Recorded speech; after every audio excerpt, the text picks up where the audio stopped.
Football season is around the corner and training camp starts later this month, so it only makes sense to start getting that football content back into the channel. Let's start off with the best and worst moves of the NFL offseason. Kicking it off with the fifth worst move of the offseason, I gotta start off with the Cleveland Browns extending Myles Garrett. Myles Garrett is a phenomenal player. There's no disputing that. He's one of the best, if not the best, pass rusher in the game right now. Where I disagree with the move is that I want Myles Garrett to be on a contender. I want him to play meaningful football. I'm glad that he got his bag.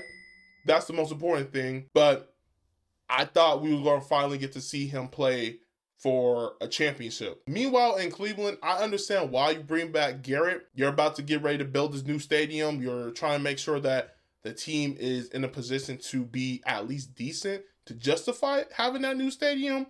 But it doesn't make sense because this team is nowhere close to competing right now. They're still trying to figure out that quarterback situation. Is it going to be Shedeur Sanders? Is it going to be Dylan Gabriel? Maybe Kenny Pickett? This team is still in flux, and that's why I put it as the fifth worst, because it's not a bad move. It's good that you have great players on the roster, because sometimes you just have to be competent. Coming in as the number 5 best move this offseason, I got to go with what the Minnesota Vikings did across both their lines of scrimmages. On the offensive line, you go out and you add more talent. We saw that was not necessarily a weakness, but they did struggle towards the tail end of the year in terms of pass protection. So it was good that they were able to add more and get some more depth there. Defensively, adding Jonathan Allen, that's a great move for them. They were already great when it came to stopping the run. Adding Allen only improves them there. And then you also get Hargrave, who is coming off of a lackluster year with the Niners, but being in this defense, I think there's an opportunity for him to get back to being the player who earned that fat paycheck just a couple of years ago. For my fourth worst move of the offseason, I got to go with the Texans and all that they've done with the offensive line. The reason why I dislike what the Texans have done is because they didn't go out and get proven guys.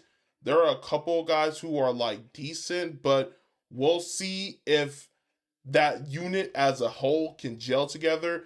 I think that's really what they're going for. But when you have the franchise quarterback in CJ Stroud, I thought that they would do a little bit more in terms of making sure that that offensive line was just legit. But I can see the long-term plan going forward, making sure you have a unit that grows together that way. You know, you do it the right way. But just in the immediate reaction, I thought that they would have more proven guys. For the fourth best move of the offseason, I'm going to take Jaire Alexander going to the Ravens. I like this move. I understand that Alexander hasn't been the most healthiest throughout his career, especially with Green Bay, but he's going to Baltimore. He's going to be in a really good position because they needed outside corner help. Jaire should be able to help them there as long as he's healthy. And then that allows Marvin to play at the nickel, which has been his better spot as we've seen throughout his tenure. Adding Jaire definitely will help this defense get back to being a top unit. They already have the core when it comes to pass rushing and run stop. They just need the secondary to be more competent. And if Jaire can stay healthy, the secondary will improve, and that ultimately will lead to the Ravens being a top defense once again. For the third worst move of the offseason, I gotta go with the Cincinnati Bengals and how they've handled the Trey Hendrickson situation. I understand that this is an ownership that is very skeptical when it comes to paying their players, but Trey Hendrickson deserves that payday. I looked at his stats, and again, he was their best defensive player, not only last season, but arguably the season before that as well. This is a defense that isn't already strong as it is, and if Hendrickson essentially sits out for however many games this upcoming year, we've seen the Bengals struggle to start seasons properly. Their defense isn't going to be at full strength, which puts more pressure on the offense, and we saw last season that didn't lead to success. The trepidation when it comes to re-signing him stems from his age, but the man is 30. He's turning 31 this December. I personally would probably give him, if you're that worried about his age, maybe a 3-4 year deal. You have to figure out a way to make sure you get your best defensive player signed, because you have all the talent offensively, Jamar Chase, T. Higgins, and then the guy who this whole entire team runs through in Joe Burrow. you have to make sure you have your top defensive guy.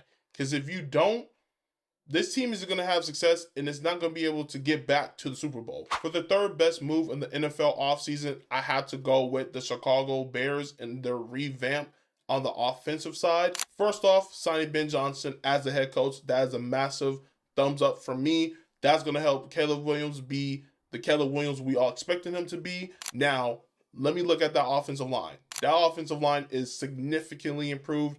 Now, all that matters is, once again, the scheme.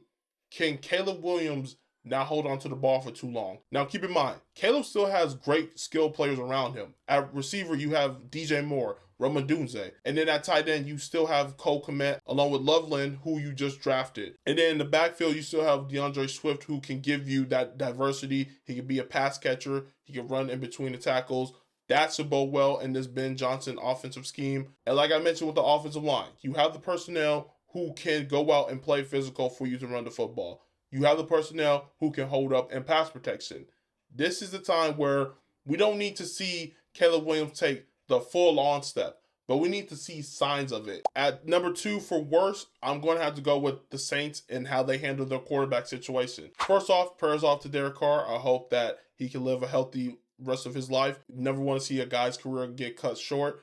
With that being said, the Saints did not have a good contingency plan. They should have drafted Shedeur Sanders, in my opinion. I'm not even going to beat around the bush. What made Shedeur Sanders a great prospect to me for the New Orleans Saints was the fact that he had a winning mentality. I understand that you want some longevity there at quarterback, so maybe that trait doesn't really matter for some teams, but this is a roster where the Saints aren't necessarily bad. They're not great either, but they play in the weakest division out in the NFC, I would say.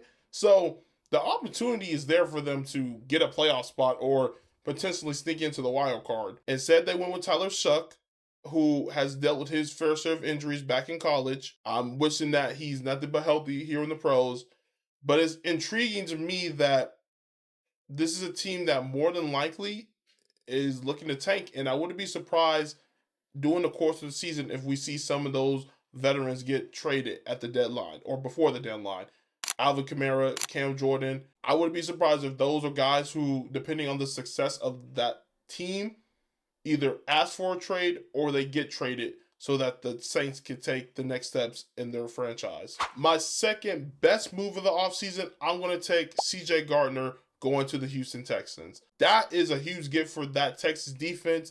They were already going to be a great unit. I think they have the potential now to be a top 5, potentially even a top 3 unit, because you have the pass rush and Will Anderson Jr. You have an already shut down corner in Derek Stingley Jr. Now you're adding championship experience in Gardner Johnson and someone who is also a physical presence out in the secondary at that safety position. His physicality will match nicely in this Texas defense. If the Texas O-line actually does make the next step, I can see the Texans really being a serious contender out in the AFC. They're already going to be a contender, but in terms of being that upper echelons of contenders. My worst offseason move is going to be Daniel Jones signing with the Indianapolis Colts. The reason why I dislike it is because, for one, they're paying him $14 million, which I think is an overprice for Daniel Jones, who has already shown that he is, at best, a middle of the pack quarterback at best. And that's me being very kind. The main reason why I dislike the Colts making this deal is because you're hampering the development of Anthony Richardson. And at the time of this recording, he's dealing with that shoulder injury once again. I haven't heard any updates about whether or not he's going to miss significant time or not. With that being said, even if he didn't go down with that shoulder injury once again before training camp, you're hampering his growth and development. This is a guy who already didn't play much in college. He was 1 year. He was a one and done, I believe, or he only started 1 year.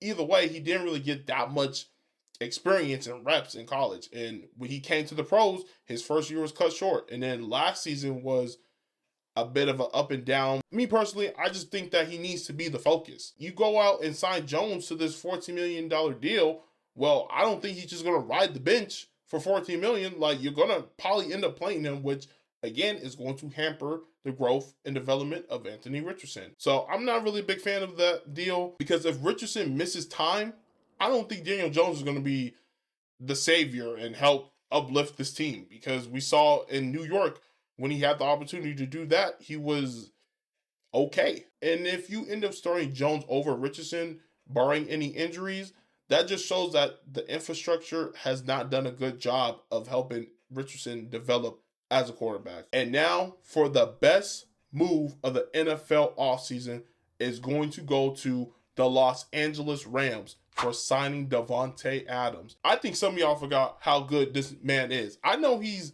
getting older. I know that he's not as fast, as strong as he used to be, but he's still one of them dogs. I feel like that gets lost in the shuffle a lot when having these conversations about Davante Adams joining the Los Angeles Rams. And he's joining a team where Matthew Stafford is playing some great football right now. So now you add Davante Adams, who is a bona fide stud at receiver, alongside with Puka.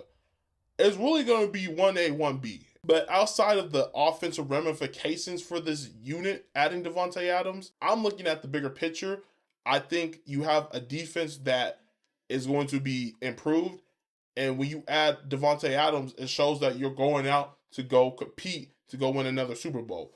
And this team definitely can do that. And we'll see whether or not Davante Adams puts them over the top. That's going to wrap up that video. I appreciate it if you made it to the end. Make sure you guys stay subscribed. I'm planning on doing a recap for all the teams. Maybe I might switch that to the most important teams. We'll see how it goes. But I love you all. Thank you for watching, and I'll see you all in the next one.